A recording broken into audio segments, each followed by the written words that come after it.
This is what an 80% speedrun of FireRed might look like in the first 10 minutes. You just got your hands on a Squirtle with stats that are through the roof and a plus special attack nature. Seeing this Squirtle, you're hit with a huge wave of dopamine because you've been resetting for good stats for about 30 minutes. You head down to exit the lab and take out your rival in a pinch. Things are looking good up until you step onto Route 1.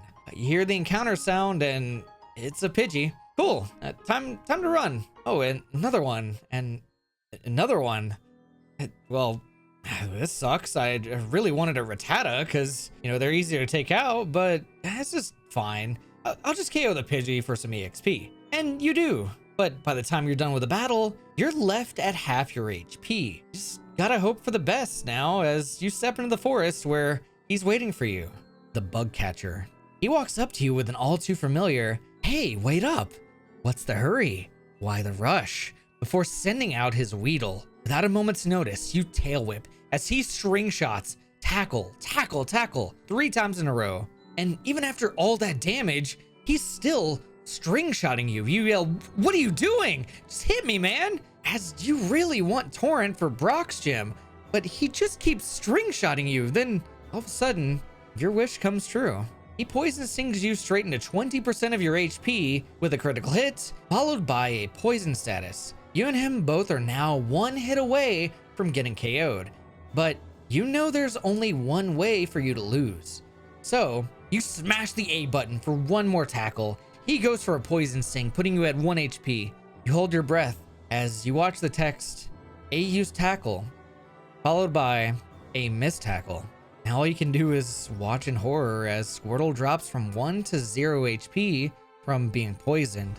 And that's only the beginning of how brutal the game can get. All because of how bad certain moves are in Generation 3 Pokemon games, as well as a decision made by Game Freak that ultimately plummeted the potential FireRed Leaf Green could have had for speedrunning. We'll get into that second part later, but first, let me paint you the complete picture of how brutal things can get in a FireRed Leaf Green speedrun. Our speedrunning adventures start off with the nature and stats of your Squirtle being a lot more out of your control compared to Ruby, Sapphire, and Emerald. For the Hoenn games, it becomes as easy as saving and resetting to get the best stats. But for FireRed Leaf Green, it has to be done differently. Upon entering a new game, the RNG seed for FireRed Leaf Green is locked in when you name your character. This seed essentially tells you what starter Pokemon are available, with what stats and natures they'll have through the trainer ID. With the trainer ID giving us as much information as it does, we can convert this trainer ID into this crazy hexadecimal code and find out exactly what starter Pokemon are on what time frame.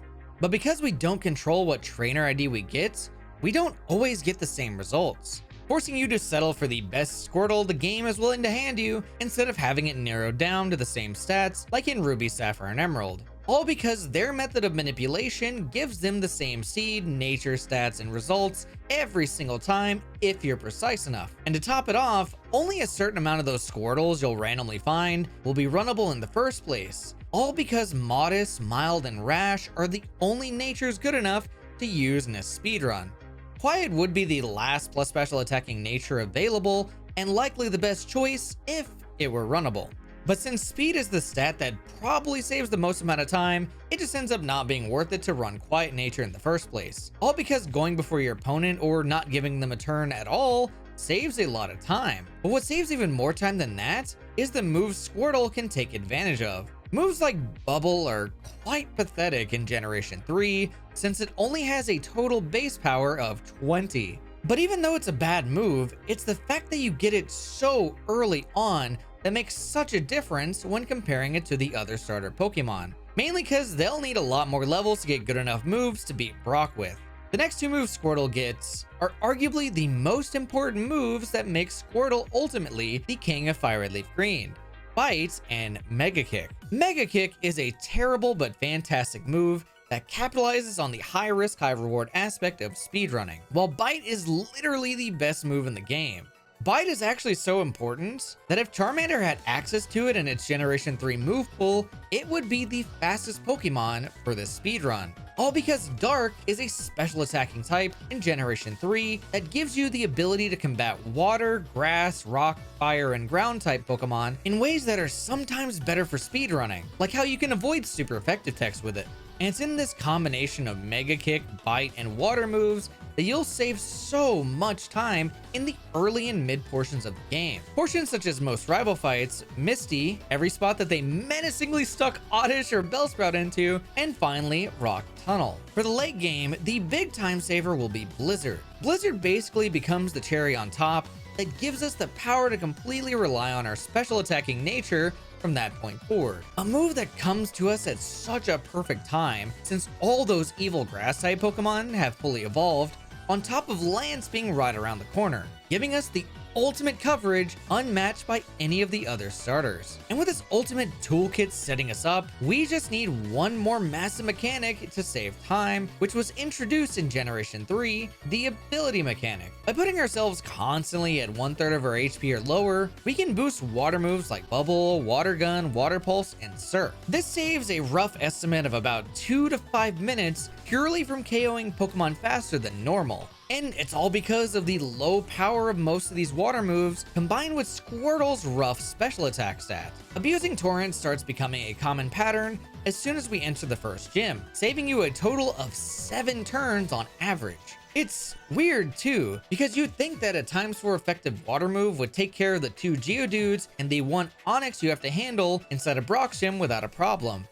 But it doesn't. You see, even though this is the section that Squirtle should have the easiest time on, it actually becomes one of the hardest sections because of the moves that we have to work with and the desperate need for Torrent. Here's how this entire section plays out. It all starts off inside of Viridian Forest. Bugcatcher Sammy, the last trainer in Viridian Forest, and Camper Liam, the gym trainer inside of Brock's gym, are a duo that combine into arguably the biggest wall for Pokemon FireRed Leaf Green speedruns. Why exactly? Well, it's all because of the nature of any percent speedrunning. The goal is to reach the credits as fast as possible.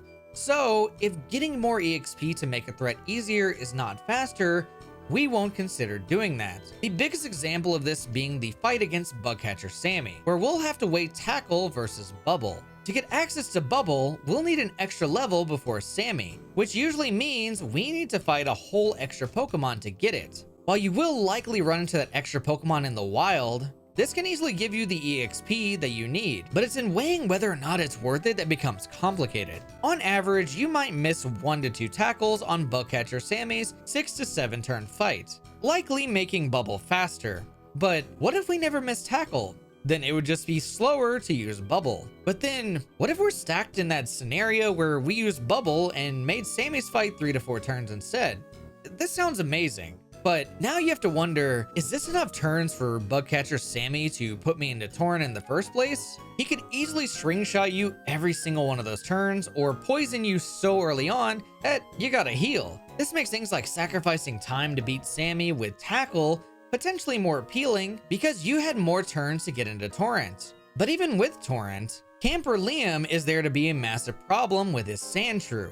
Not only is it a 75% chance to 2-hit KO it, but because it can't be one-shot, it can cause a problem on that single turn that you're forced to give it, since it'll randomly pick between Scratch, Defense Curl, and Sand Attack, 2 of which have their own issues, but the biggest one involves Scratch. Scratch forces you out of that perfect HP you worked so hard to get, and will cause you to make a drastic decision while facing Brock. Brock's Geodude isn't a problem, but his Onix absolutely is. Onix will always outspeed you, giving Brock the opportunity to KO you, forcing you to either heal when hit with Scratch, or hope that his attack will miss you.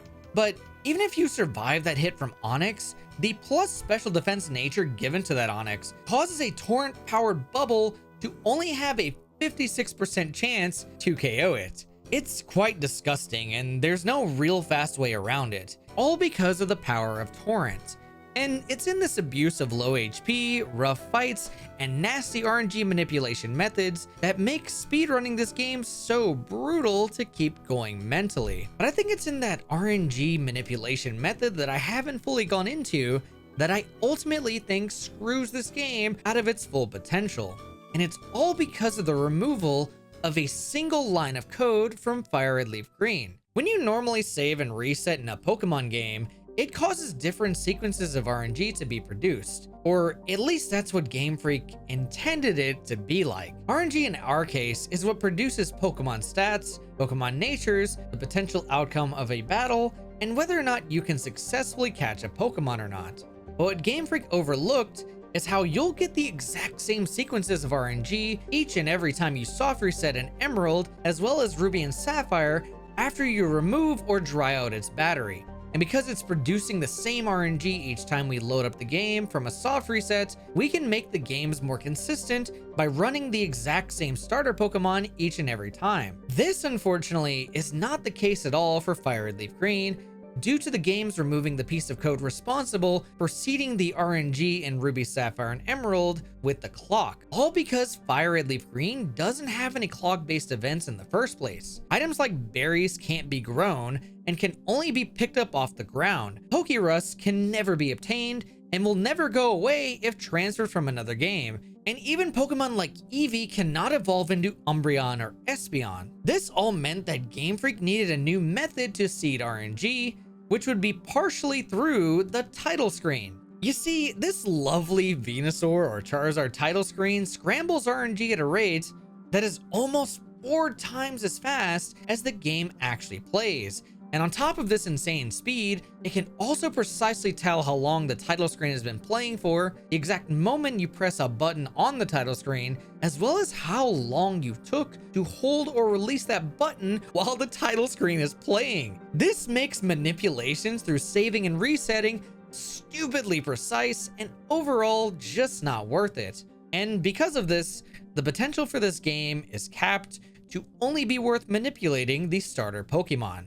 If we were to have Ruby, Sapphire, and Emerald's RNG system in place, catching Pokemon such as Abra for teleport or Chansey for a lucky egg would be a simple process and likely make the games that much faster. But unfortunately, we don't live in the world where Game Freak gave the games clock-based events or a battery. And while any percent may suffer a bit without this, we at least live in a world where categories such as FireRed Round 2 thrive on not having this system in place. One of the goals in the Round 2 category is to catch 60 Pokemon to receive the National Dex. If Ruby, Sapphire, and Emerald's RNG were in place, every one of those 60 Pokemon could be chain manipulated through RNG manipulation, one after the other, likely making the category a very complicated mess. And honestly, I think that's for the better, even for categories like any percent to an extent. Because with the different stats and natures you're forced to get, each run will have such a different story to tell from the last.